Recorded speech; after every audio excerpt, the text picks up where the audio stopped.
வார்த்தை தான். ஏசாயா புஸ்தகம் 51வது அதிகாரத்தில் 22வது வசனம் ஒருவர் வாசிக்க கேட்கலாமா? தம்முடைய ஜனத்துக்காக வழக்காட போகிற உன் தேவனுமானவர் சொல்லுகிறது என்னவென்றால், இதோ தத்தளிப்பின் பாத்திரத்தை உன் கையிலிருந்து நீக்கி போடுகிறேன், இனி என் உக்கிரத்தினுடைய பாத்திரத்தின் வண்டல்களை நீ குடிப்பதில்லை. அப்போ இந்த மாதம் வாக்கு தத்துவம் என்னவென்றால், தத்தளிப்பின் பாத்திரத்தை உன் கையிலிருந்து என்ன செய்கிறேன்? நீக்க. ஒரு தத்தளிப்பின் பாத்திரம், அநேக நேரங்களில் அப்படிப்பட்ட இக்கட்டின் பாத்திரம், நெருக்கத்தின் பாத்திரம், ஆமே ஸ்தோத்திரம், இந்த பாத்திரம் நீங்கள் வேண்டும் நினைப்போம். ஆனால் கர்த்தர் இந்த மாதத்தில் அப்படிப்பட்ட பாத்திரங்களை கர்த்தர் நம்மை விட்டு அகற்றி விடுவாராக. கர்த்தருக்கு ஸ்தோத்திரம். நல்ல பாத்திரத்தை நான் தருவேன் என்று ஆண்டவர் நமக்கு கொடுத்த வாக்கு. சமாதானத்தின் பாத்திரத்தை கர்த்தர் நமக்கு தந்து சமாதானத்தினால் கர்த்தர் நம்மை நிரப்புவாராக. கர்த்தருக்கு ஸ்தோத்திரம். மத்தேயு சுவிசேஷம் 26வது அதிகாரத்தில் 39வது வசனத்திலிருந்து 42 வரை வாசிக்க கேட்கலாமா? ஸ்தோத்திரம். சற்று அப்புறம் போய் முகம் குப்புற விழுந்து, என் பிதாவே, இந்த பாத்திரம் என்னை விட்டு நீங்க கூடுமானால் நீங்கும்படி செய்யும், ஆகிலும் என் சித்தத்தின்படி அல்ல உம்முடைய சித்தத்தின்படியே ஆக கடவது என்று ஜெபம் பண்ணினார். பின்பு அவர் சீசர்களிடத்தில் வந்து அவர்கள் நித்திரை பண்ணுகிறதை கண்டு பேதுருவை நோக்கி, நீங்கள் 1 மணி நேரமாவது என்னோடு கூட விழித்திருக்க கூடாதா? நீங்கள் சோதனைக்குட்படாதபடிக்கு விழித்திருந்து ஜெபம் பண்ணுங்கள். ஆவி உற்சாகம் உள்ளதுதான், மாம்சமோ பலவீனம் உள்ளது என்றார். சரி. அவர் மறுபடியும் 2ஆம் தரமும் போய் என் பிதாவே, இந்த பாத்திரத்தில் நான் பானம் பண்ணினால் ஒழிய இது என்னை விட்டு நீங்க கூடாதாகில் உம்முடைய சித்தத்தின்படி ஆக கடவது என்று ஜெபம் பண்ணினார். ஸ்தோத்திரம். இப்ப 2 முறை அவர் ஜெபிக்கிறார். இந்த பாத்திரம் உமக்கு சித்தமானால் நீங்கட்டும். பாடு நிறைந்த, அவமானம் நிறைந்த, நிந்தை நிறைந்த, வேதனை நிறைந்த, ஆமென் ஸ்தோத்திரம், வேதனை நிறைந்த ஒரு பாத்திரம்.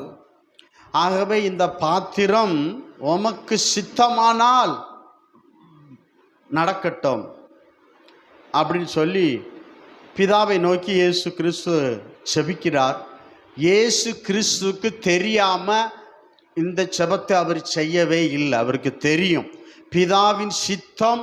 இயேசுக்கு தெரியுமா தெரியாதா? தெரியும். பிதாவின் சித்தம் என்ன? ஏசாயா புஸ்தகம் 53வது அதிகாரத்தில் 10வது வசனத்தை படித்து பார்த்தீங்கன்னா, பிதாவின் சித்தம், கர்த்தரோ அவரை நொறுக்க சித்தமாகி அவரை பாடுகளுக்குட்படுத்தினார். சோத்திரம் போதும். அப்போ கர்த்தரோ அவரை நொறுக்கினார். அப்போ இயேசு கிறிஸ்துவை நொறுக்கியது எது? நம்முடைய அக்கிரமங்கள், நம்மளுடைய மீறுதல்கள். அதுதான் அக்கிரமாகிய ஆணி, அக்கிரமாகிய முள்முடி, அக்கிரமாகிய ஈட்டி, ஆமென், அக்கிரமாகிய சிலுவை மரம். இவைகள் இயேசுவை நொறுக்கியதுன்னு பார்க்கிறோம். கர்த்தருக்கு ஸ்தோத்திரம். தேவன் நல்லவர். ஆகவே இயேசு கிறிஸ்துவுக்கு தெரியாது அல்ல, தெரியும், நன்றாக தெரியும்.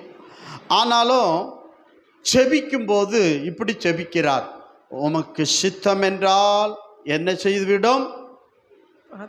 நீக்கிவிடும். எத்தனை முறை ஜெபித்தார்? 2. ஆமா, ஸ்தோத்திரம். கர்த்தருக்கு ஸ்தோத்திரம். தேவன் நல்லவர்.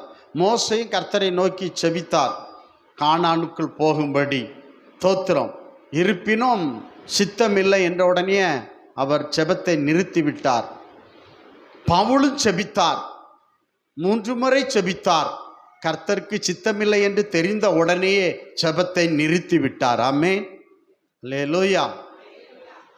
கர்த்தருக்கு ஸ்தோத்திரம். தேவன் நல்லவர். இப்போ நீங்கள் பாருங்கள், கர்த்தருக்கு தெரியாது அப்படி என்று நீங்கள் எண்ணவே முடியாது. உங்களுக்கு வசனத்தை நல்லா நான் தருகிறேன் பாருங்கள்.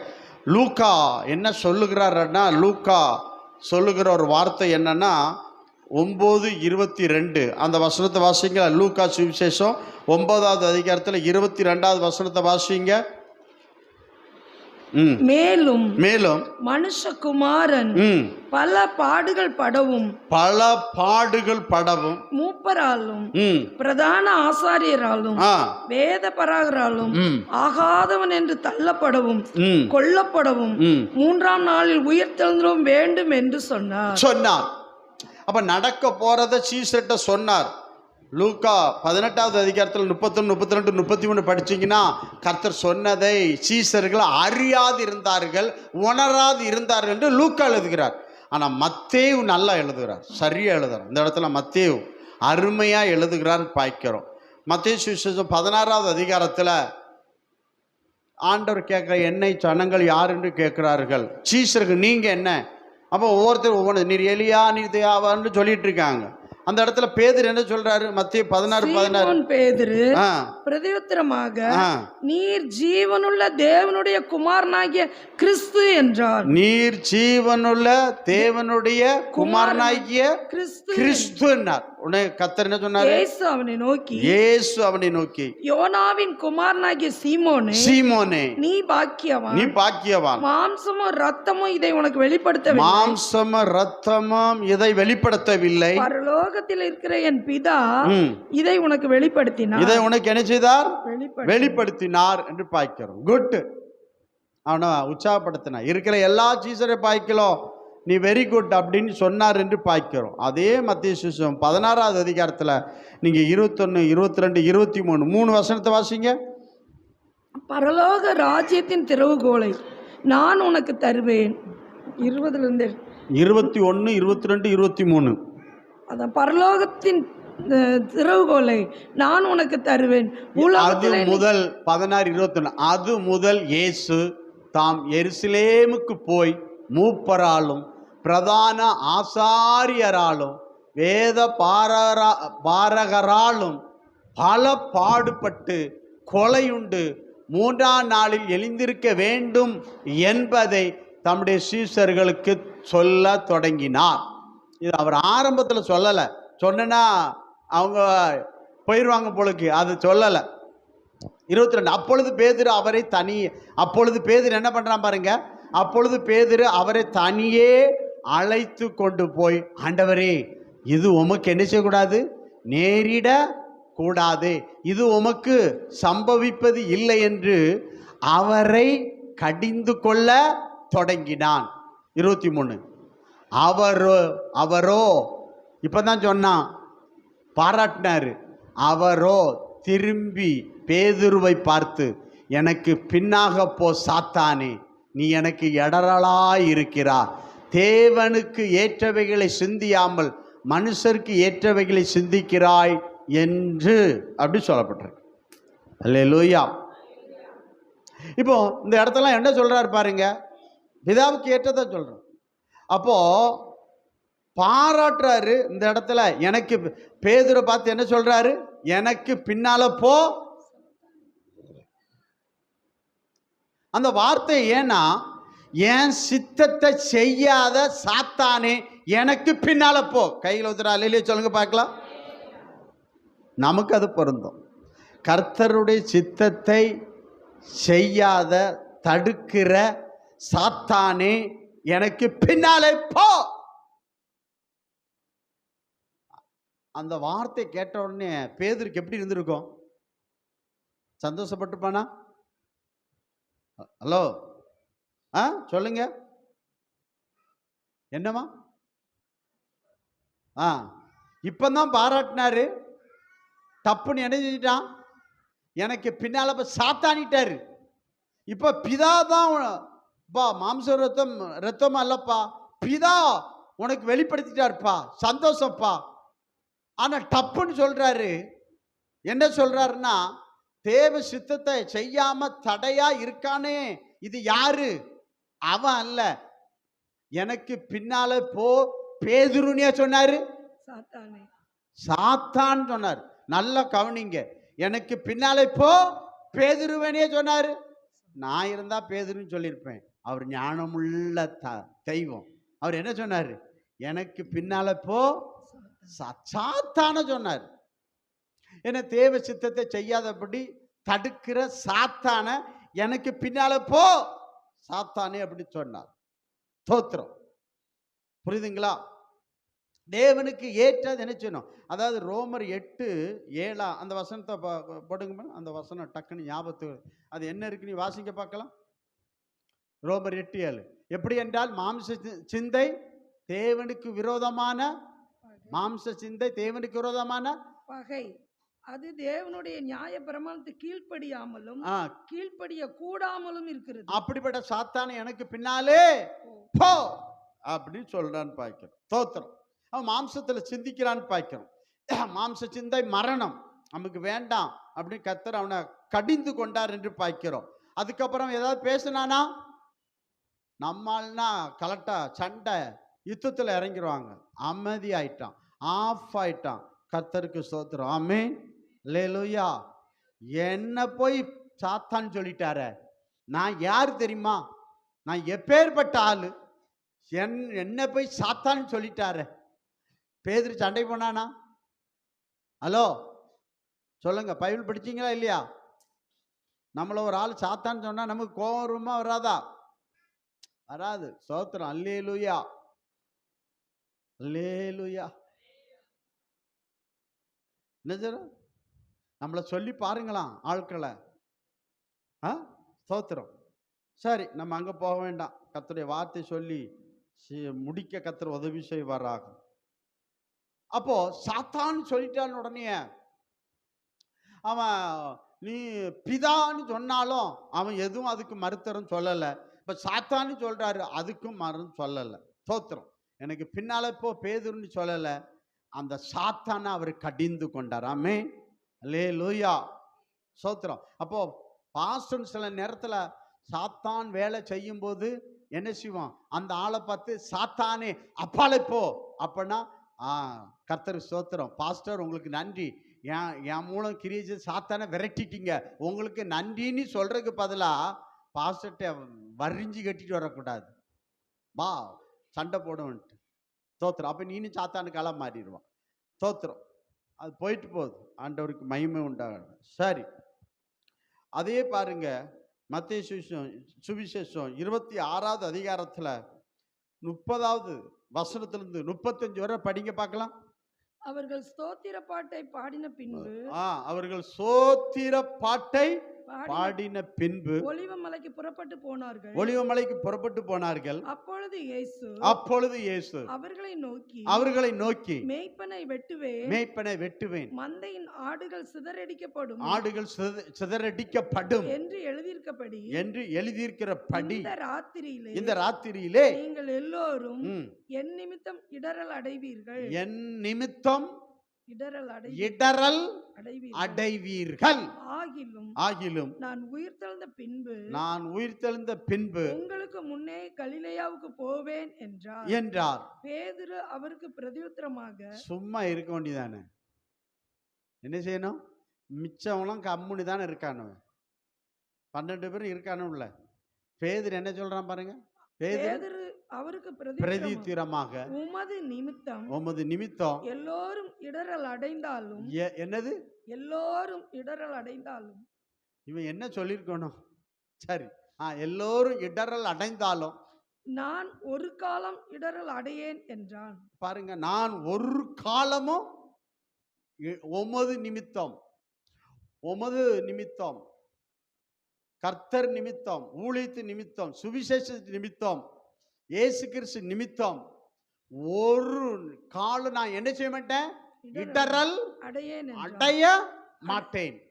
இயேசு அவனை நோக்கி இந்த ராத்திரியில சேவல் கூவுவதற்கு முன்பே நீ என்னை 3 தரம் மறுதலிப்பாய் என்று. அல்லேலூயா. மெய்யாகவே உனக்கு சொல்லுகிறேன் என்றார். எத்தனை முறை மறுதலிப்பா? 3 தரம். மற்றவன் அவன் பாட்டுக்கு அமைதியா உட்கார்ந்துட்டு இருக்கிறான். இவன் கேட்கான். எல்லாரும் 11 பேர் என்ன செய்வாங்க? மறுதலிப்பாங்க.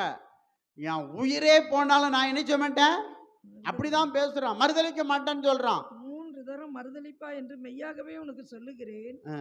அதற்கு பேதுரு, ஆ. நான் உம்மோடு மரிக்க வேண்டியதா இருந்தால் அட பாவியா, ஆ, நான் உம்மோடே மரிக்க வேண்டியதா இருந்தாலும் இருந்தாலும் உம்மை மறுதலிக்க மாட்டேன் என்றான். தோத்திரம். அல்லேலூயா. இயேசுனார் எத்தனை நேரம் மறுதலிப்பான்னு சொன்னாரு? 3 தரம். மிச்சவங்களாம் வாயை மூடிட்டு இருக்கானுவ, அவனும் ஓடிட்டானுவ, மறுதலிக்கல. ஆனா இவன் என்ன பண்ணான்? 3 முறை மறுதலிச்சாரா இல்லையா? சத்தியம் பண்ணான், சபிச்சான், அந்த மனுஷனை அறியேன். ஆனா இப்படி சொல்லுகிறவன் முன்னமே என்ன சொல்றான்? எல்லாரும் மறுதலிச்சாலும் நான் என்ன செய்ய மாட்டேன், மறுதலை. அதற்கு பதில் நான் உம்மோடு மரிக்க வேண்டியதா இருந்தாலும் தோத்திரம். அப்போ இந்த இடத்துல இயேசுனார் சந்தோஷம் தானே பட்டிருக்கணும். ஹலோ, அல்லேலூயா, சோத்திரம். பரவாயில்லடா, அவங்கெல்லாம் பாரு கம்முன்னு இருக்காங்க. பேதுரு, வெரி குட்பா, சோத்திரம். நீ என் நிமித்தம் என்ன வந்தாலும், சாவே வந்தாலும், மரணமே வந்தாலும் நீ மறுதலிக்க மாட்டேன்னு சொன்னியப்பா, ரொம்ப சந்தோஷம். அப்படிதானே? தோத்திரம். ஆண்டவர் சொல்லியிருக்கணும். அல்லேலூயா. அப்போ நீங்கள் பண்ணுற அறிக்கை ஒவ்வொன்றையும் கர்த்தர் அறிவார். விசுவாச அறிக்கை பண்ணுவீங்க, அந்த அறிக்கையின்படி நீங்கள் செய்வீங்களா செய்ய மாட்டீங்கன்னு கர்த்தர் அறிவார். ஆமென். செய்வதாக இருந்தால் ஓகே பண்ணுவார், இல்லைன்னா தள்ளி போட்டுருவார். கர்த்தருக்கு ஸ்தோத்திரம். உங்கள் விசுவாச அறிக்கை, உங்கள் வாயின் அறிக்கையை அவர் நன்றாக அறிவார். ஆமென். நான் வருவேன், நிச்சயம் இதை செய்வேன், யார் வந்தாலும் வரட்டாலும் நான் சுவிசேஷ ஊழியத்துக்கு வருவேன் சொன்ன ஆளு அட்ரஸே இருக்காது. தோத்திரம். ஆமென். அமைதியா நிற்கிற ஆட்கள்லாம் என்ன செய்வாங்க? வருவாங்க, செய்வாங்க, போவாங்க. இதுதான் உண்மை. உண்மைன்னு பாய்க்கிற முதல்ல அந்த கையை பாஸ்டர் தோத்திரம், அது சொல்ல மறிக்க வேண்டியதா இருந்தாலும் சொல்லப்பட்டிருக்கு பாய்க்க. கர்த்தருக்கு ஸ்தோத்திரம். அப்ப பாருங்க, முதல்ல அவனை பார்த்து சொல்றாரு, பேதுரை பார்த்து, நீ எனக்கு இடரலா இருக்கிறாங்கிறார். பேதுரை பார்த்து என்ன சொல்றாரு? முதல்ல என்ன சொன்னாரு? ஆமா, மத்தேயு 16:21-23 அவர் சொல்றார், நீ எனக்கு எப்படி இருக்கிறா? இடரலா இருக்கிறான்னு சொல்றாரு. நீ எனக்கு இடரலா இருக்கிறாய். தேவனுக்கு ஏற்றவைகளை சிந்தியாமல் மனுஷர்களுக்கு ஏற்றவைகளை சிந்திக்கிறாய். அப்ப பாருங்க, நீ எனக்கு எப்படி இருக்கிறா? இடரலா இருக்கிறாள். நல்லா கவனிங்க. அப்ப ஸ்தோத்திரம். அப்ப இந்த இடத்துல சொல்றாரு, இந்த ராத்திரியில என் நிமித்தம் நீங்க எல்லாரும் என்ன அடைவீர்கள்? இடரல் அடைவீர்கள் சொல்றான். அங்க இடரல். இவன் நான் என்ன சொல்றான்? மரணமே வந்தாலும் என்ன செய்ய மாட்டேன். அதாவது நம்ம இடரலா இருக்கக்கூடாது. யாருக்கும் இடரலா இருக்கக்கூடாது. ஸ்தோத்திரம். நம்ம ஒருத்தருக்கு இடரலா இருந்தா கர்த்தர் சொல்றாரு, எந்திர கல்ல கழுத்துல கட்டி எங்க கொண்டு போட சொல்றாரு? கடலின் ஆழத்துல போடுறாரு. அந்த வசனத்தை எடுத்து வாசிங்க பார்க்கலாமா? ஸ்தோத்திரம். யாருக்கு தெரியும்? வாசிக்கலாம் பாருங்க. ஆமா, நம்ம ஒருத்தருக்கு இடரலா இருந்தோம்னா இடரல் வருகிறது. ஸ்தோத்திரம். ஆனா அந்த எந்திர கல்ல கட்டி எங்க கொண்டு போட சொல்றாரு? ஆமா, சமுத்திரத்தின் ஆழத்துல போட சொல்றாரு. பாவம் நம்ம என்ன செய்யக்கூடாது? யாருக்கும் இடரலா இருக்கக்கூடாது. ஆமென். நம்ம பிறருக்கு இடரலா இருக்காது. அதாவது பழைய ஏற்பாட்டில் சொல்லப்பட்டிருக்கிறது, குருடனுக்கு முன்பாக இடரல் கல்லை வைக்கிறவன் சபிக்கப்பட கடவன். அப்பனா புதிய ஏற்பாட்டிலையும் அதான், நீ ஒரு ஆளுக்கு இடரலா இருப்பாய் என்றால் நீ சபிக்கப்பட கடவன். ஆமென். உன் கண் உனக்கு இடரலா இருந்தா, உன் கால் உனக்கு இடரலா இருந்தா, 2 காலோடு நீ நரகத்துக்கு போவதை விட அந்த இடரல் காரியத்தை என்ன செஞ்சிரு? நீக்கிரு. பழைய ஏற்பாட்டில் என்ன செய்யப்பட்டிருக்கிறதுனா, ஆமா, இப்படி இடரல் உண்டாக்குறா, கண்ணு இடரல் உண்டாச்சுன்னா கண்ணை எடுத்துடணும். பழைய ஏற்பாட்டில் காலு இடரல் உண்டாச்சா காலை வெட்டிடணும். அது வெட்டுறது பழைய ஏற்பாடு. தோத்திரம். நான் புதிய ஏற்பாடு அப்படி இல்லை, அது கொல்லும் எழுத்து, ஆனா ஆவியை உயிர்ப்பிக்கும். ஆனா அவர் என்ன சொல்றாருன்னா, உன் கண்ணு உனக்கு இடரலா இருந்தால் உன் கை உனக்கு இடறலா இருந்தா, உன் கால் உனக்கு இடறலா இருந்தா, நீ என்ன செய்யு? 2 காலோட 2 கையோட 2 கண்ணோட நீ ஆமே அக்கினியும் கந்தங்க எரியிற கடலுக்கு போவதை பார்க்கலாம். ஒரு காலோட ஒரு கையோட ஒரு கண்ணோட நீ எங்க போறது உனக்கு நலமா இருக்கும்? பரலோக ராஜ்யத்துக்கு போறது நலமா இருக்கும். கையில் ஒருத்தர் அல்லேலூயா சொல்லுங்க பார்க்கலாம். அப்ப நல்லா நீங்க பார்க்கணும். நான் என்ன சொல்றேன்னா, நம்ம யாருக்கு என்ன செய்யக்கூடாது? இடறலா இருக்கக்கூடாது. ஆமென். ஸ்தோத்திரம். அல்லேலூயா. இடறலா நம்ம என்ன செய்யக்கூடாது?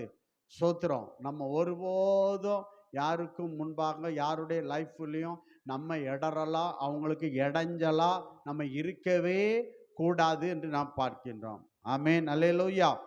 அல்லேலூயா. கர்த்தருக்கு ஸ்தோத்திரம்.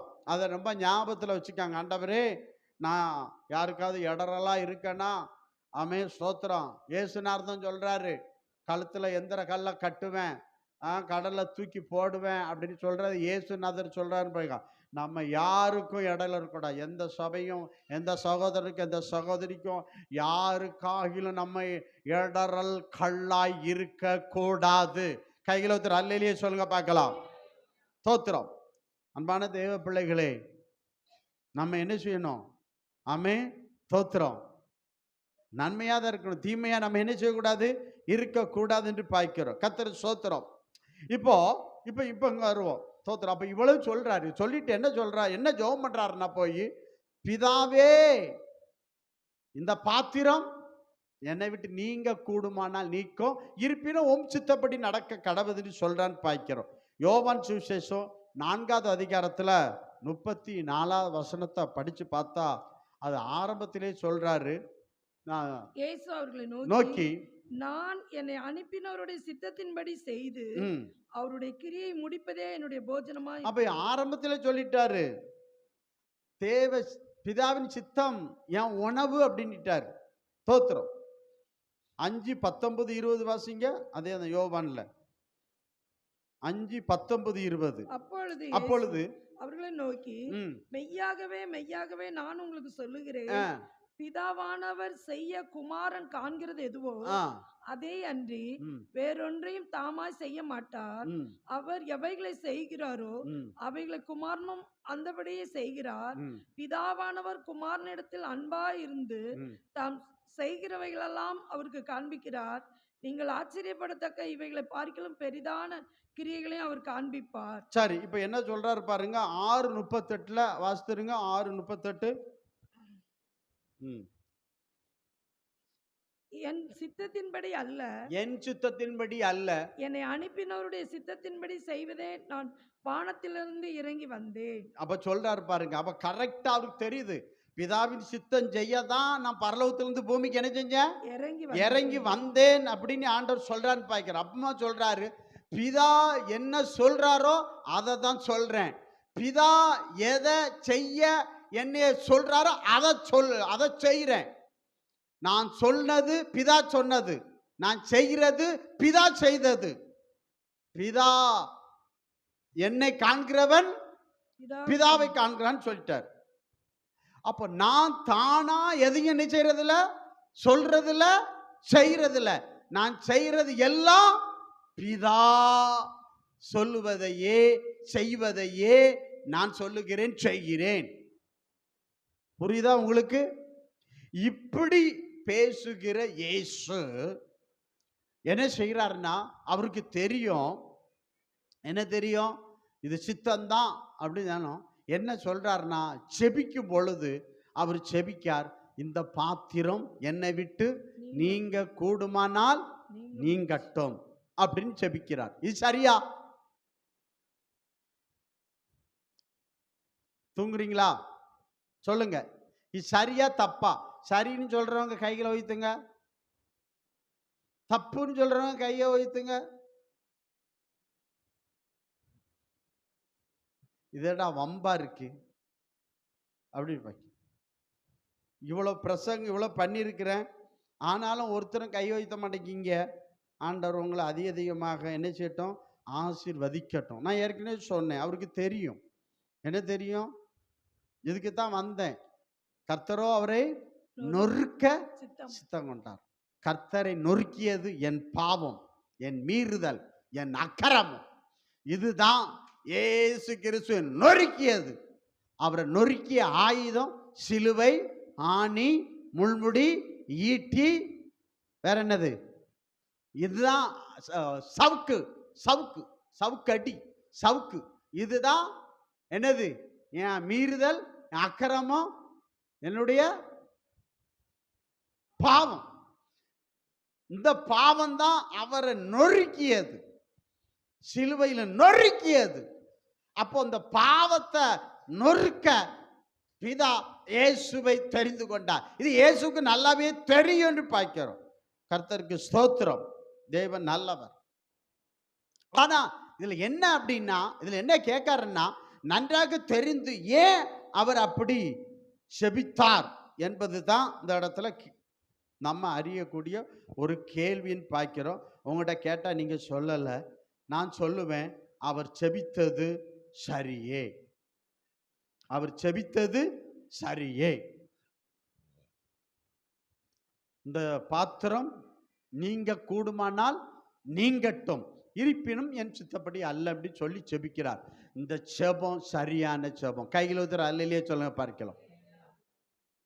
எப்படின்னா, வேதத்திலிருந்து சில எடுத்துக்காட்டுகள் உங்களுக்கு சொல்லுறேன்.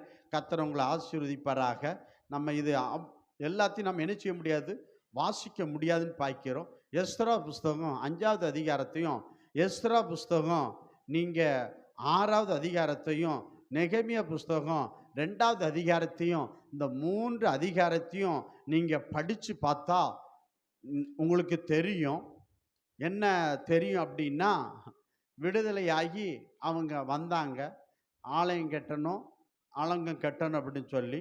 இப்போ சில பிரச்சனைகள் வந்த உடனேயே அவங்க என்ன பண்ணுறாங்கன்னா, ஆலயம் கட்ட அங்கே தடை ஏற்படுகிறது. அப்படி தடை ஏற்படும் பொழுது என்ன செய்கிறார் என்றால், ஒரு கடிதத்தை எழுதுறாங்க. ஏன்னா இவங்க வந்துட்டாங்க, ஒரு கடிதம் எழுதுறாங்க. அந்த கடிதம் எப்படி எழுதுறாங்கிறது தான் எஸ்றா 5வது அதிகாரத்திலையும் 6வது அதிகாரத்திலும் நெகேமியா 2வது அதிகாரத்திலும் சொல்லப்பட்டிருக்கிறது. அந்த ராஜா தான் தரிவு கோரேசு கட்டளையிட்டாரு. ஆனால் அடுத்த ராஜா தடை பண்றாரு. அந்த ராஜாவுக்கு ஒரு கடிதத்தை எழுதுறாங்க.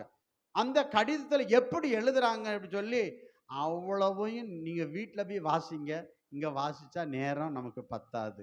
எஸ்தரா 5வது அதிகாரத்தில் 17ஆம் வசனத்தை மாத்திரம் வாசிங்க பார்க்கலாம். இப்பொழுதும் ராஜாவுக்கு சித்தமாய் இருந்தார், இப்பொழுது ராஜாவுக்கு சித்தமாய் இருந்தார், எருசலேமில் தேவனுடைய ஆலயத்தை கட்ட ராஜாவாகிய கோரேஸ் கட்டளையிட்டது உண்டோ என்று பாபிலோனில் இருக்க ராஜாவின் கஜானாவிலே ஆராய்ந்து பார்க்கவும், இந்த விஷயத்தில் ராஜாவுடைய சித்தம் என்னதென்று எங்களுக்கு எழுதி அனுப்பவும் உத்தரவாக வேண்டும் என்று எழுதி அனுப்பினார். அப்ப இவங்க ஒரு கடிதம் எழுதுறாங்க. என்ன எழுதுறாங்கன்னா, அந்த ராஜாவுக்கு எழுதுறாங்க, கோரேஸ் ராஜா எங்களுக்கு ஆலயம் கட்ட ஒரு கட்டளையிட்ட ஒரு நகல் பாபிலோனில் உள்ள எங்க இருக்கு, கஜனாவிலே இருக்கிறது என்பதை நீர் உமக்கு சித்தமா இருந்தா என்ன சொல்ற எழுதுறாங்க. இப்பொழுது ராஜாவுக்கு சித்தமா இருந்தா அப்படி சொல்லிட்டு அங்க இருக்குது. உமக்கு சித்தம்னா என்ன செய்ய, கோரேஸ் ராஜா எழுதியிருக்காரு, அது கஜனாவில இருக்கு. ஆனா அதை பார்க்கிறதுக்கு உமக்கு சித்தமா இருந்தா அதை நீர் பார்த்து எங்களுக்கு என்ன செய்யும், கட்டளை எழுதி அனுப்போம், எழுதி அனுப்ப வேண்டும் என்று எழுதி அனுப்பினார்கள். ஒரு லெட்டரை போடுறாங்க. லெட்டரை போடும்போது எப்படி போடுறாங்கன்னா, ராஜா கட்டளையிட்டது உண்மைதான். இப்போ இருக்கிற ராஜா கிட்ட அவங்க எப்படி எழுதுறாங்க, ராஜாவே கோரேஸை கட்டளையிட்டுட்டான், எங்களுக்கு உடனே என்ன வார்த்தை யூஸ் பண்றாங்க, ஹலோ என்ன வார்த்தை யூஸ் பண்ணாங்க, அட பாவியா இங்கே தான் இருக்கீங்களா தூங்குறீங்களா, என்ன சொல்லுங்க, ராஜாவுக்கு சித்தமாய் இப்பொழுதும் ராஜாவுக்கு சித்தமாய் இருந்தால். புரியுதுங்களா? தோத்திரம். நீங்க நெகேமியா 2வது அதிகாரத்தில் 5வது வசனம் படிங்க. ராஜாவை பார்த்து, ராஜாவுக்கு சித்தமாய் இருந்து அடியேனுக்கு உமது சமூகத்தில் தயை கிடைத்ததானால் என் பிதாக்களின் கல்லறைகளுக்கு இருக்கும் பட்டணத்தை கட்டும்படி யூதா தேசத்துக்கு நீர் அனுப்ப வேண்டிக் கொள்கிறேன். ராஜாவுக்கு சித்தமா இருந்தா எங்க கேட்கான், நான் ஆசைப்படுறேன், எங்க சொந்த ஊருக்கு போறதுக்கு நான் என்ன செய்யறேன், ஆசைப்படுறேன். நெகேமியா கேட்காரு, ஆசைப்படுறேன், ஆனா ராஜா உமக்கு சித்தமா இருந்தேன் அனுப்போம். எப்படி கேட்கான்? நம்மளாம் கேட்ட அப்படி இருக்கணும். நம்ம கேட்ப, நான் ஊருக்கு போகணும், 2 நாள் லீவ் கொடுங்க, கொடுக்க முடியுமா முடியாதா? தூங்குறவங்களும் அல்லையிலே சொல்லுங்க பார்க்கலாம்.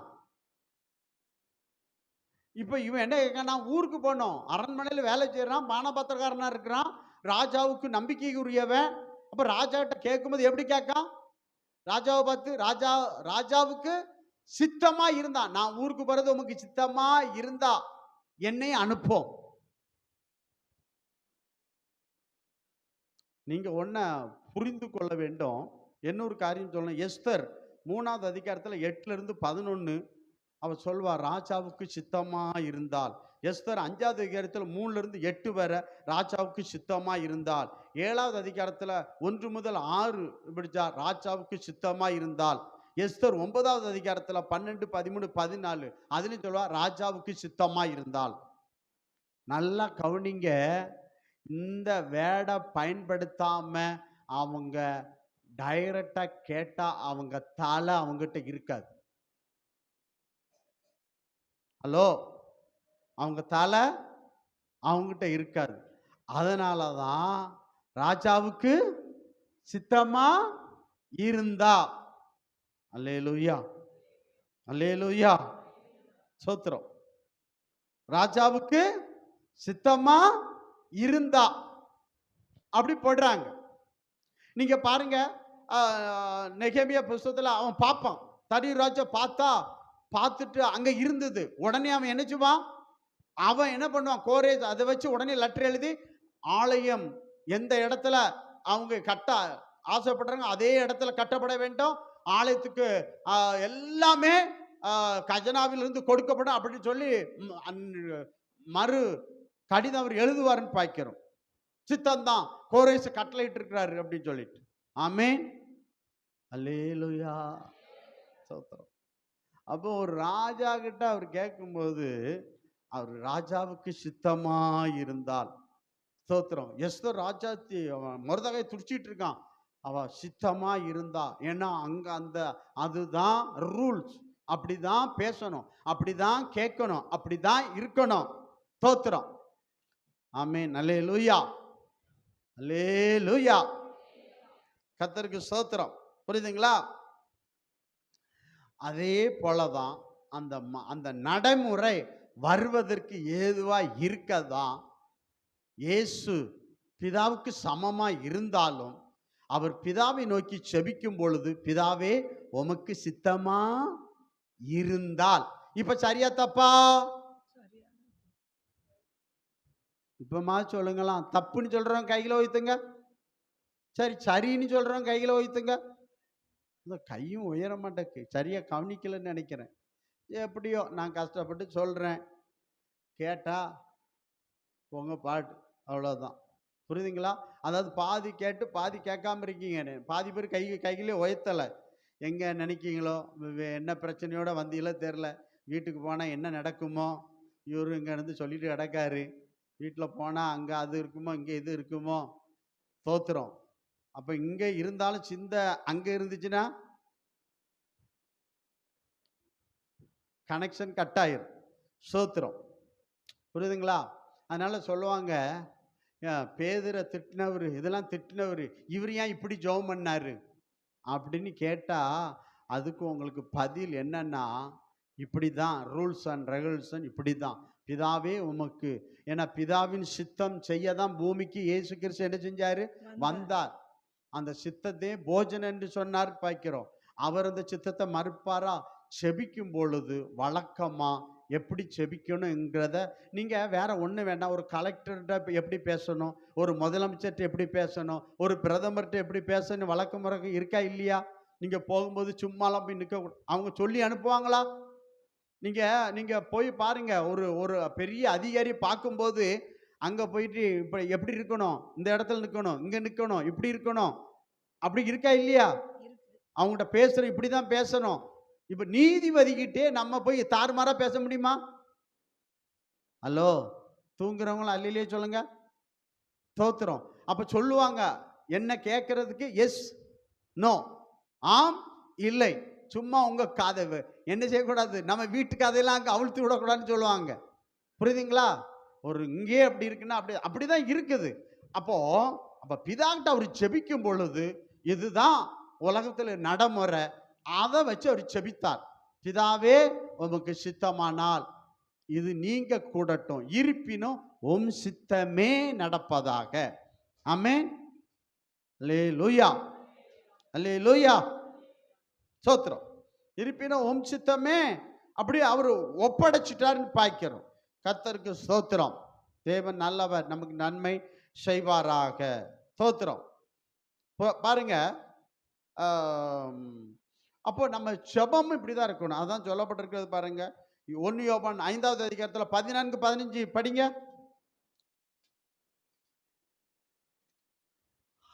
நாம் எதையாகிலும் அவருடைய சித்தத்தின்படி கேட்டால் அவர் நமக்கு செவி கொடுக்கிறார் என்பதே அவரை பற்றி நாம் கொண்டிருக்கிற தைரியம். நாம் எதை கேட்டாலும் அவர் நமக்கு செவி கொடுக்கிறார் என்று நாம் அறிந்திருந்தோமானால் அவரிடத்தில் நாம் கேட்டவைகளை பெற்றுக்கொண்டோம் என்று அறிந்திருக்கிறோம். ஸ்தோத்திரம். அப்ப நம்ம ஜெபத்துல ஆண்டவர்கிட்ட எப்படி ஜெபிக்கணும்? கர்த்தாவே, நான் ஒரு இடம் வாங்குறது உமக்கு சித்தமாயிருந்தால், கர்த்தாவே நான் ஒரு வீடு கட்டுறது உமக்கு சித்தமாயிருந்தால், கர்த்தாவே இந்த வேலை உமக்கு சித்தமாயிருந்தால், கர்த்தாவே இந்த திருமண காரியம் உமக்கு சித்தமாயிருந்தால், இப்படிதான் சொல்லி ஜெபிக்கணும். இதான் முறை. ஆண்டவரே எனக்கு இதை தாரும், இதை பண்ணும், இதை பண்ணும். ஆமென். அப்படி ஜெபம் பண்ணக்கூடாது. எப்படி ஜெபம் பண்ணும்? ஏசப்பா இது உமக்கு சித்தமா இருந்தா எனக்கு கிடைக்கட்டும். ஆமென். ஸ்தோத்திரம். இதைத்தான் இவர் எழுதுறாரு. எவர் எழுதுறாரு? யாக்கோப்பு சொல்றாரு. யாக்கோப்பு 4வது அதிகாரத்தில் 15வது வசனம் சொல்லுகிறது, நீங்க ஒரு அளவு சொல்லும்போது இப்படி சொல்லி பழகி கொள்ளுங்கள். எப்படின்னா, நான் வருவேனா வரமாட்டான்னு தெரியாது. அப்ப நீங்க என்ன சொல்லணும்னா, சில ஆளுக்கு என்ன சொல்லிடுவாங்க, கட்டாயம் வந்துடுவேன், ஆனா என்ன செய்ய முடியாது, போக முடியாது. அப்ப என்ன சொல்லணும்னு சொல்லி கொடுக்காருன்னா, கர்த்தர் ஆதலால் ஆண்டவருக்கு சித்தமானால் நாங்களும் உயிரோடு இருந்தால் இன்னதை செய்வோம் என்று செய்வோம். அப்ப கர்த்தருக்கு அப்ப சொல்லணும், இந்த கல்யாணத்துக்கு நான் வருவேன்னா கர்த்தருக்கு சித்தமானா நான் வருவேன். ஏன் சிஸ்டர் வரல? நான் தான் சொன்னேனே, கர்த்தருக்கு சித்தனா வருவேனே, சித்தம் இல்லை வரல. ஸ்தோத்திரம். பொய் சொல்ல கத்து கொடுக்க நான் கத்து தரல, பைபிள் சொல்லி கொடுக்க, அதை உங்களுக்கு சொல்றேன்.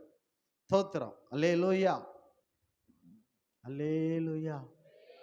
கொஞ்சம் சத்தமா சொல்லுங்களா. ஏன் அல்லேலூயா கோயிலில் அல்லேலூயா வரமாட்டேங்குது? எல்லாரும் சேர்ந்து முதல்ல ஐயா மாதிரி சொல்லுங்க பார்க்கலாம். அல்லேலூயா சொல்லுங்க பார்க்கலாம். அம்மா மாதிரி எல்லாம் வெயிட் அவங்க தான்.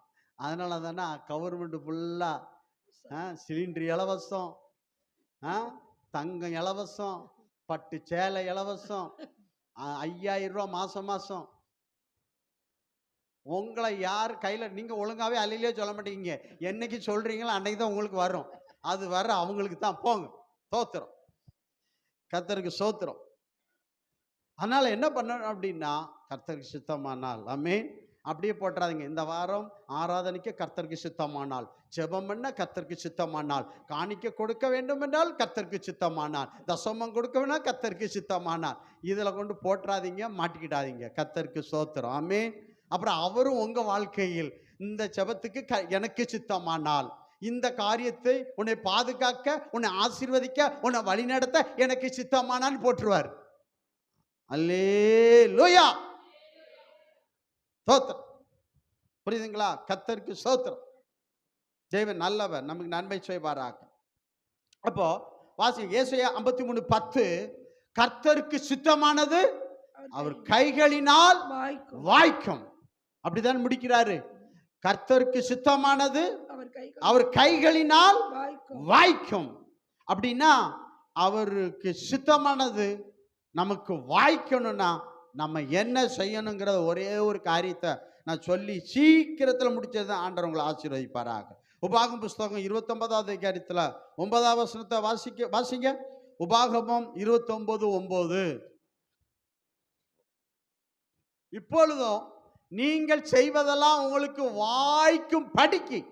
இப்பொழுதோ நீங்கள் செய்வதெல்லாம் உங்களுக்கு வாய்க்கும் படிக்கு இந்த உடன்படிக்கையின் வார்த்தைகளை கை கொண்டு அவைகளின்படி செய்வீர்கள். அந்த உடன்படிக்கை வார்த்தைனா 10 கட்டளை, கற்பனை, ஆமென், சட்டம், நியாயப்பிரமாணம், நியாயப்பிரமாணத்தின் சட்டம். அப்போ அந்த நியாயப்பிரமாணத்தின் சட்டத்தின்படி நீங்க கை கொண்டால், அதன்படி நடந்தால் உங்க காரியம் என்ன செய்யுமா? வாய்க்கும். அல்லேலூயா. என்னாகுமோ 14வது அதிகாரத்தில் 40-41 நம்ம வாசிக்கலாம். போனோம்பா. அதிகாலமே அவர்கள் எழுந்திருந்து, நாங்கள் பாவம் செய்தோம், கர்த்தர் வாக்குத்தத்தம் பண்ணின இடத்துக்கு நாங்கள் போவோம் என்று சொல்லி மலையின் உச்சியில் ஏற துணிந்தார்கள். உடனே மோசே சொல்றான் பாருங்க, 41. மோசே அவர்களை நோக்கி, நீங்கள் இப்படி கர்த்தரின் கட்டளை மீறுகிறது என்ன? அது உங்களுக்கு வாய்க்காது. அப்படின்னா நீங்க கர்த்தருடைய கட்டளையை நீங்கள் கை கொள்ளாதபடி, அதன்படி நடக்காதபடி இருந்தா உங்க காரியம் உங்களுக்கு என்ன செய்யாது? வாய்க்காது. ஆமென். அல்லேலூயா, அல்லேலூயா. கர்த்தருக்கு ஸ்தோத்திரம். அப்போ அவருடைய கட்டளை, அவருடைய பிரமாணம் அப்படின்னு நம்ம பார்க்கும் பொழுது, சொல்லும் பொழுது நியாய பிரமாணம் தான் சொல்ல. யோசுவா 1:8 வாசிங்க பார்க்கலாம். 7-8 போடுங்க. யோசுவா புஸ்தகம் 1வது அதிகாரம் 7வது வசனம் 8வது வசனம். என் தாசனாகிய மோசே உனக்கு கற்பித்த நியாய பிரமாணத்தின் படியெல்லாம் செய்ய கவனமா இருக்க மாத்திரம் மிகவும் பலங்கொண்டு திடமனதாய் இரு. நீ போகும் இடமெல்லாம் புத்திமானாய் நடந்து கொள்ளும்படிக்கு அதை விட்டு வலதுபுறம் இடதுபுறம் விலகாது. பாருங்க, அந்த நியாய பிரமாணத்தை விட்டு வலதுபுறம் இடதுபுறம் என்ன செய்யக்கூடாது?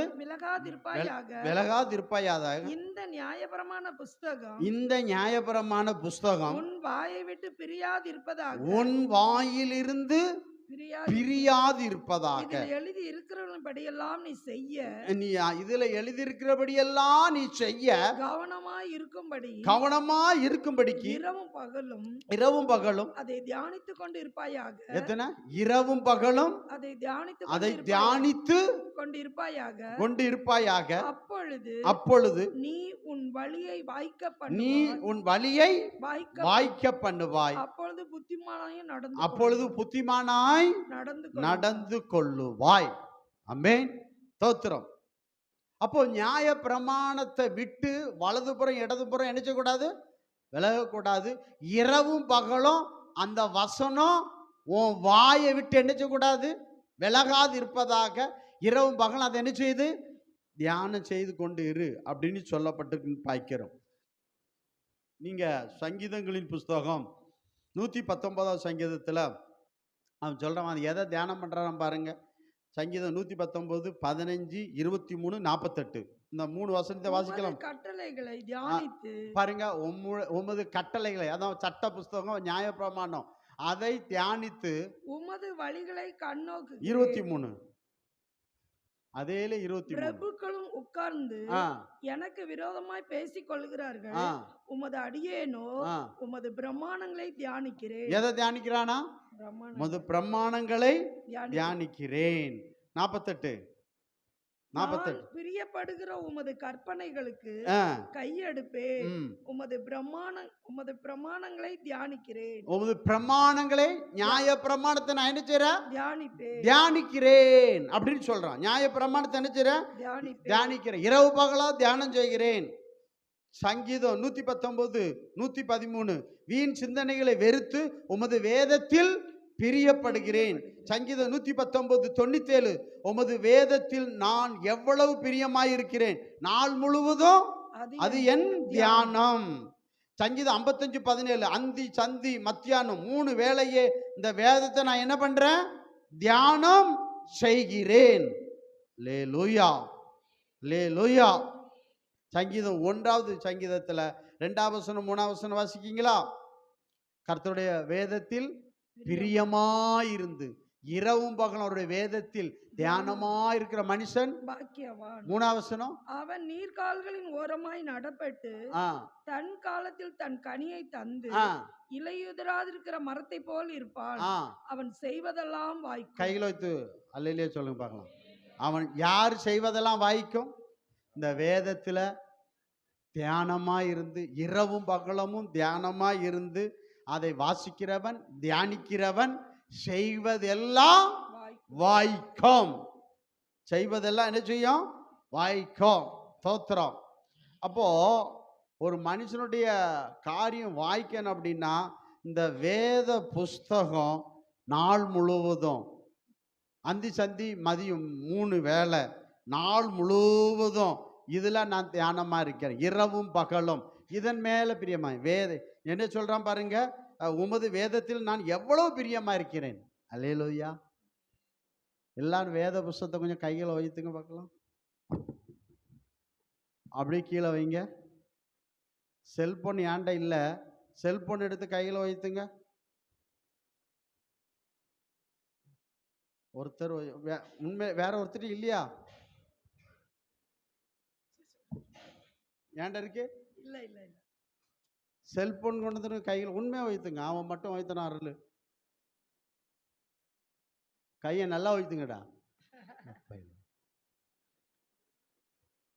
நாள் முழுவதும் எதுடா உங்களுக்கு தியானம்? பைபிள். பைபிள் வச்சிருக்காங்க. நீ வச்சிருக்கியா? பைபிள் வச்சிருக்காங்க. ஏய் நீ வச்சிருக்கியாடா?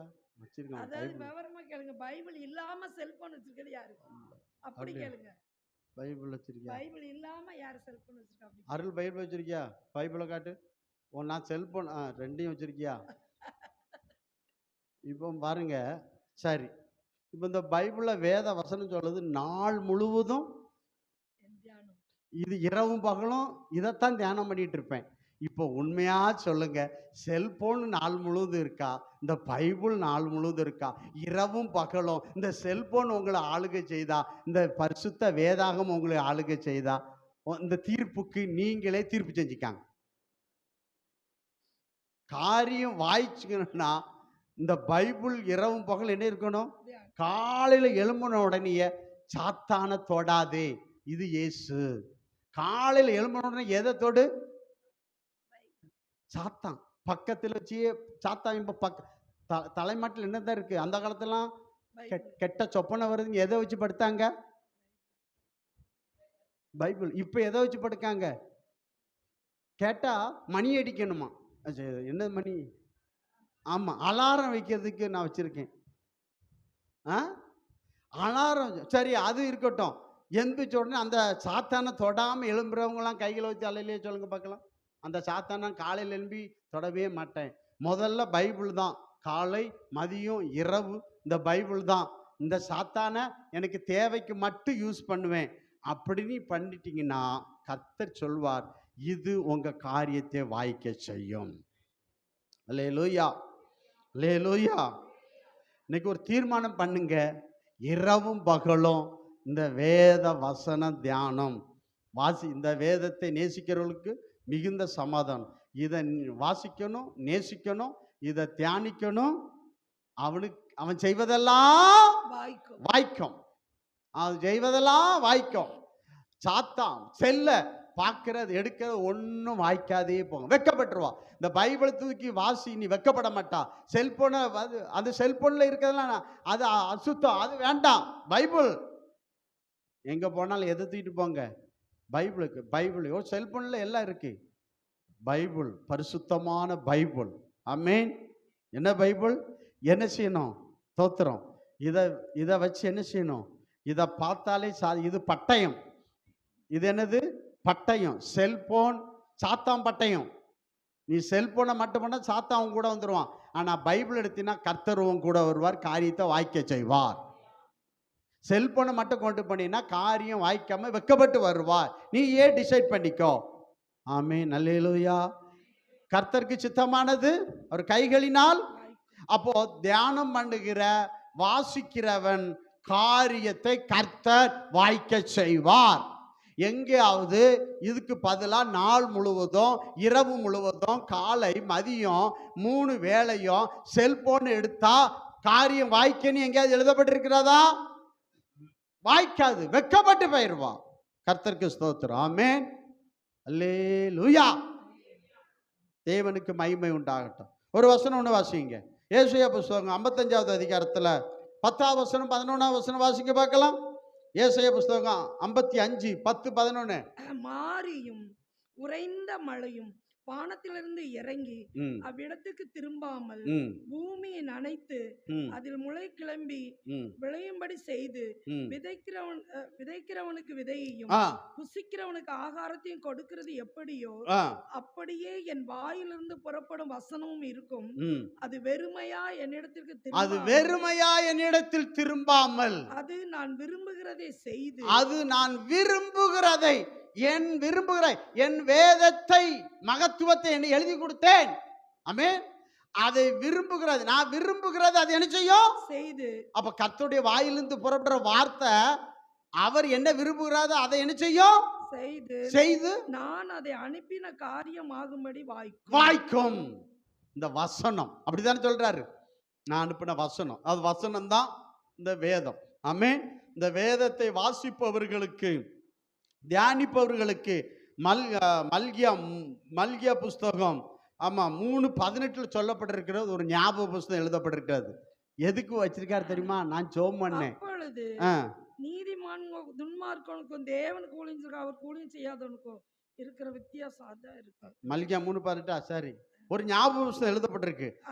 அப்பொழுது கர்த்தருக்கு பயந்தவர்கள் ஒருவரோடு பேசிக் கொள்வார்கள். கர்த்தர் கவனித்து கேட்பார். கர்த்தருக்கு பயந்தவர்களுக்காகவும் அவருடைய நாமத்தை தியானிக்கிறவர்களுக்காகவும் ஞாபக புஸ்தகம் ஒன்று. அப்ப ஆனா ஞாபக புஸ்தகம் எதுக்கு வச்சிருக்கு தெரியுமா? நீ பைபிளை எவ்வளவு நேரம் எடுத்திருக்கிறா, வாசித்திருக்கிறா, செல்போனை எவ்வளவு நேரம் பார்த்திருக்கான்னு அங்க எழுதப்படுது. ஜாக்கிரதை. ஹலோ, கேட்கதா? காது உள்ளவன் கேட்க கடவன். ஆண்டவர் எழுதுறாரு ஞாபக புஸ்தகத்தை வச்சு. இவன் பைபிள் எடுத்து எவ்வளவு நேரம் வாசிக்கிறான்? இல்ல ஞாயிற்றுக்கிழமை மட்டும் பைபிளை தூக்கிட்டு வரானா? இல்ல தினமும் நாள்தோறும் அந்தி சந்தி 3 வேளையும் நாள் முழுவதும் இரவும் பகலும் இதை வாசிக்கிறானா, தியானிக்கிறான்னு சொல்லி ஒரு புஸ்தகத்தை வச்சிருக்கிறாரு. அல்லேலூயா, ஸ்தோத்திரம். ஆண்டவர் டேலி பண்ணி போடுற மணி கணக்கு. அப்ப இத்தனை மணி நேரம், இத்தனை வாரம், இத்தனை மாசம், இத்தனை வருஷம், செல்போனுக்கு இவ்வளவு அப்படி டேலி பண்ணி போடுவாரு. பார்த்தா அவனுக்கு ஒரு காரியம் வரும். ஆண்டவரே எனக்கு இந்த காரியம் வாய்க்கணும்னு ஆண்டவர்கிட்ட கேட்பா. அப்ப அந்த ஞாபக புஸ்தகத்தை எடுத்து பார்ப்பாரு. டேலி பண்ணி பார்த்தா செல்போனுக்கு 100 மணி நேரம், வேத வாசிப்புக்கு 10 நிமிஷம். காரியம் வாய்க்குமா? ஹலோ, காரியம் வாய்க்குமா? ஏன்னா காரியத்தை வாய்க்க பண்றது செல்போனா கர்த்தருடைய வசனமா? ஏன்னா கர்த்தர் சொல்றாரு. ஆமென். மத்தேயு 24:35 வானம் பூமி ஒளிஞ்சு போனாலும் என் வசனம் அழியாது, ஒளியாது. நான் விரும்புகிறதை அதை செய்யும். இந்த வசனத்தை தினமும் வாசி, தினமும் தியானம் பண்ணு. நீ செய்வதெல்லாம் அந்த வசனம் உனக்கு வாய்க்க செய்யும். ஈசாக்கு வசனத்தை தியானம் பண்ணார். ஏற்ற துணையை கர்த்தர் வாய்க்க செய்தார். அல்லேலூயா. வாய்க்க செய்தான் பாய்க்கும். அதே போலதான் அங்க சொல்லும், கர்த்தருக்கு சித்தமானது அவர் கைகளினால் என்ன செய்யும்? வாய்க்கும். அப்போ நான் இந்த வசனம் தான் நம்ம காரியத்தை என்ன செய்யும்? வாய்க்க செய்யும். உன் சார்பில் இந்த வசனம் உனக்கு செயல்படும். உனக்கு வெற்றியை, உனக்கு ஜெயத்தை, உனக்கு ஆசீர்வாதத்தை, உனக்கு நன்மையை, உனக்கு வேண்டிய பொருளாதாரத்தை எல்லாத்தையும் வாய்க்க செய்வது ஜீவனுள்ள தேவனுடைய வசனம். இந்த வசனத்தை தினம் என்ன செய்யணும்? வாசிக்கணும். ஆமென். உங்க மனசாட்சி தொட்டு சொல்லுங்க, தினமும் நான் 1 மணி நேரம். எத்தனை மணி நேரம்? 1 மணி நேரம் தினமும் நான் தியானம் பண்ணி வாசிக்கிறேன், அரை மணி நேரம் வாசிக்கிறேன், அரை மணி நேரம் தியானிக்கிறேன் அப்படிங்கிற உங்கள் மனச்சாட்சியில் நீங்களே யோசித்து பாருங்க. ஆனால் செல்போனை எவ்வளவு நேரம், தினமும் எவ்வளவு நேரம், செல்போனுக்கு எவ்வளோ நேரம், அதையும் டேலி பண்ணி பாருங்க. நம்ம காரியம் வாய்க்காமல் போகிறதுக்கு சாத்தா நம்ம கையில் ஒரு செல்போனை கொடுத்துருக்கான். அதனால இன்னைக்கு வேத வாசிப்பு தியானம்லாம் குறைஞ்சிட்டு காரியம் வாய்க்காமல் போகுது. உனக்கு காரியம் வாய்க்கணும் அப்படின்னா இந்த வேத வசனத்தை நல்லா வாசித்து தியானி, ஆண்டவர் உன் காரியத்தை வாய்க்க செய்வார். காத்திரு, பொறுத்திரு, கர்த்தரே காரியத்தை வாய்க்க செய். உன் சார்பில் அவர் என்ன செய்வார்? செயல்படுவார். அப்போ உன் சார்பில் செயல்பட கர்த்தரை தூண்டுவது, வைப்பது கர்த்தருடைய வசனம். இதை என்ன செய்யணும்? இரவு பகலை என்ன செய்யணும்? இரவு பகலை என்ன செய்யணும்? வாசிக்கணும், தியானிக்கணும். அவன் இலையுதிரா மரத்தை போல இருப்பான், குறைவே இருக்காது அவனுக்கு. ஆமே, அவன் செய்வதெல்லாம் கர்த்தர் வாய்க்க செய்வார். ஆமேன், சோத்திரம். தாவீது செய்ததெல்லாம் கர்த்தர் வாய்க்க செய்தார். தாவீது தேவ சித்தம் செஞ்சான், வேதத்தை அவன் ராஜாமத்தில் என்ன எழுமி என்ன செஞ்சானா? தியானித்தான்னு சொல்லப்பட்டிருக்கிறது. ஆமேன். எப்போ தியானித்தானா? அந்தி சந்தி அப்படின்னு சொல்லிட்டு ராஜாமத்தில், சங்கீதம் 63:7 நினைக்கிறேன். சோத்திரம் இருக்கா? அது இந்த சோத்திரம் ராஜாமத்தில் அவன் தியானித்தான். நம்ம ஆளுலாம் ராஜாமத்தில் என்னத்தை பார்த்துட்டு இருக்கானுவ? ராஜாமத்தில் செல்போன் இல்லாத ஆள் கிடையாது. ஆனால் பைபிள் இல்லாத ஆட்கள் நிறைய இருக்காங்க. ராஜாமத்தில் எதை எடுத்து பார்க்காங்க? தோத்திரம், அல்லேலூயா. என்னத்தை பார்க்காங்க? லேப்டாப்பு, என்னத்தெல்லாம் பார்க்குறாங்க. ஆனால் ஒன்று, நீ எதை செய்கிறியோ, இந்த இதை செஞ்சேன்னா வாய்க்கும், அதை செஞ்ச உனக்கு காரியம் வாய்க்காதுன்னு கர்த்தர் சொல்ற. ஆமேன், அல்லேலூயா. காரியத்தை கர்த்தர் உங்க காரியத்தை வாய்க்க செய்வார். செய்யணும்னா இந்த வேத வசனத்தை கையில் எடு. இது காரியத்தை வாய்க்க செய்கிற வசனம். இதை கையில் எடு. செல்போனை என்ன செய்ய? தேவைக்கு மட்டும் யூஸ் பண்ணு.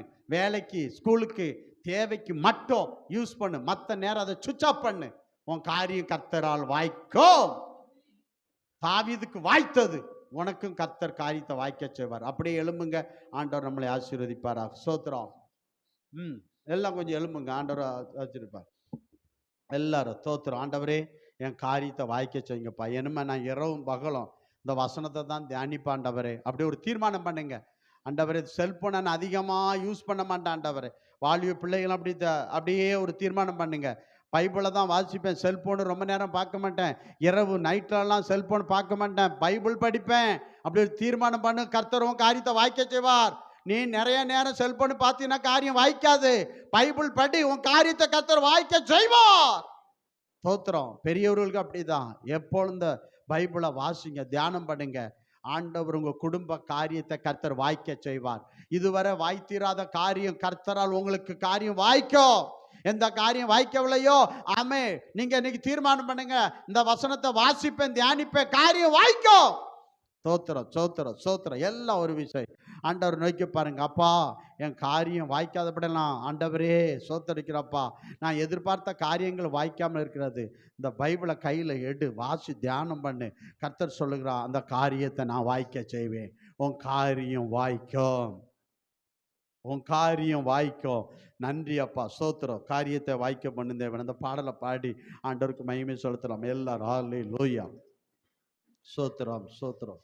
காரியத்தை வாய்க்க பண்ணும் கைகளை தட்டி பாடுவோம் நல்லா உற்சாகமாக. இந்த ஆண்டும் என் முன்னே போவார். நல்ல கைகளை தட்டி உற்சாகமாக. காரியத்தை வாய்க்க பண்ணும் தேவன் இந்த ஆண்டும் என் முன்னே போவார். காரியங்கள் மாறுதலாய் முடிய இந்த ஆண்டும் அற்புதங்கள் செய்வார். காரியங்கள் மாறுதலாய் முடிய இந்த ஆண்டும் அற்புதங்கள் செய்வார். இந்த ஆண்டு கிருபையின் ஆண்டு, அவரே என் யுத்தங்களை செய்வார். இந்த ஆண்டு மகிமையின் ஆண்டு, வாக்குத்தத்தம் நிறைவேற செய்வார். இந்த ஆண்டு